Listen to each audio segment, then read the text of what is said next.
Il s'agit d'une journée d'origine anglo-saxon et dont le nom d'origine est Parental Alienation Awareness Day. Célébrée chaque 25 avril, elle est connue dans la francophonie sous l'appellation de la Journée mondiale de la sauvegarde du lien parental. Toute personne qui partage un lien de parenté avec nous est un parent, nous dira le coach Fulgens Arwangonou. Nous pouvons appeler parents tous ceux avec qui nous avons un lien de parenté, d'abord nos géniteurs. Et il ne faut pas aussi oublier au sens large du thème, tous ceux qui ont quand même contribué à notre processus de socialisation. Lorsque nous rentrons dans un système de tuteur, par abus de langage, parfois on parle de parents, je dis mais pas abus de langage. Au niveau de l'académie du leadership et de management de la famille, nous décrivons le lien parental comme étant tout ce qui nous unit aux autres, en ayant comme dénominateur commun la famille. C'est donc tout ce qui nous unit à l'autre. Nous sommes unis à plusieurs personnes, nous avons des relations avec les gens, mais le dénominateur commun n'est pas la famille, parce que lorsque le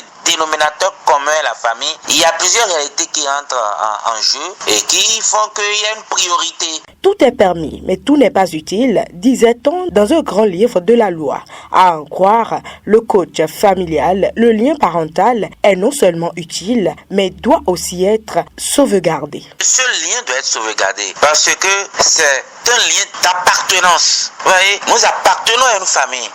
Nous appartenons à une communauté familiale. Donc ce lien doit être sauvegardé pour pérenniser un certain nombre d'acquis, pour pérenniser un certain nombre de prédispositions d'appartenance. Parce que ce lien d'appartenance nous permet d'avoir un nom. Ça nous permet d'appartenir à une réalité sociologique, à une réalité culturelle. C'est un lien existentiel d'appartenance et d'origine. Donc on doit sauvegarder, c'est très important. Ce dénominateur commun de la famille nous permet d'appartenir à une culture, à une réalité sociologique et nous permet d'exister aussi.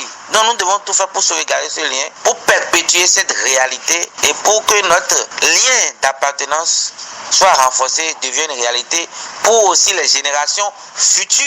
Il y a des cadrans de 6 ans, 0 à 6 ans, 6 ans à 12 ans, 12 ans à 18 ans, 18 ans à 24 ans. Je pense que chez nous, dans le cadran de 18 à 24 ans, ce cadran doit être un cadran de transition qui permet à l'enfant après l'adolescence de retrouver ses repères dans tous les sens, d'anticiper sur ses repères professionnels, sur ses repères émotionnels et dans tous les sens. Donc déjà à partir de ce cadran de 18 à 24 ans et à la fin de ce cadran déjà, il faut que l'enfant retrouve ses repères et commence par ne plus partir, c'est-à-dire quitter sous la responsabilité totale de ses parents. Il commence par s'affranchir progressivement. Pour ce qui est du temps qu'un enfant doit passer sous la responsabilité de ses parents, le coach nous éclaire. J'ai l'habitude de dire que l'enfant est comme un oiseau et que ces deux ailes constituent ses parents, papa et maman.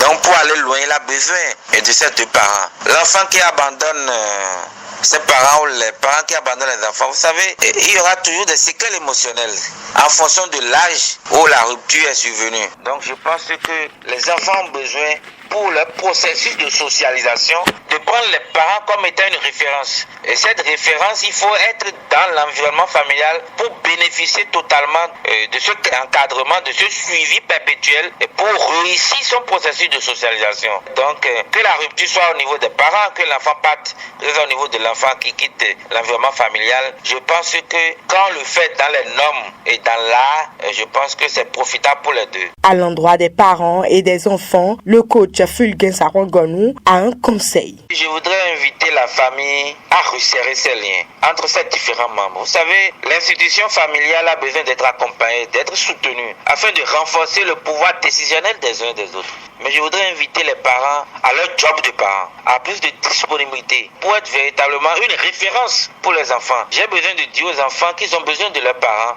pour réussir leur processus de socialisation. C'est une complémentarité, c'est une action collective pour le développement.